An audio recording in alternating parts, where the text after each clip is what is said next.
سوال یہ ہے اوقات مکروہ کتنی ہیں؟ کیا ان اوقات میں نماز جائز ہے؟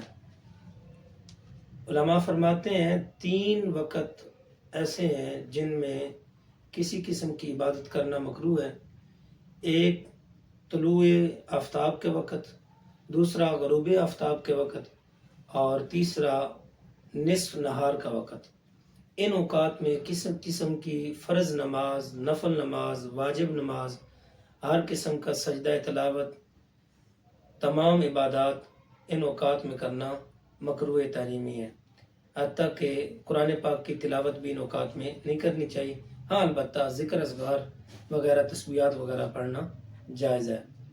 البتہ غروب آفتاب کے وقت اس دن کی عصر کی نماز اگر رہ جائے تو علماء فرماتے ہیں اس دن کی عصر کی نماز بندہ اگر کسی وجہ سے لیٹ ہو گیا تو وہ پڑھ سکتا ہے، چونکہ وہ مکروہ وقت ہوتا ہے۔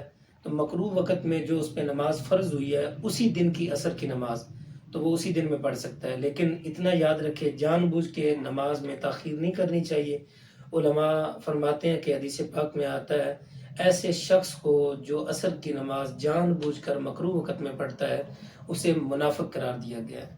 لہٰذا ان مکروہ کے اندر کسی قسم کی عبادات جائز نہیں ہے، نہیں کرنی چاہیے۔ اس دن کی عصر کی نماز غروب آفتاب کے وقت اگر نہیں پڑھ سکتا کسی وجہ سے تو وہ پڑھ سکتا ہے۔ واللہ اعلم بالصواب۔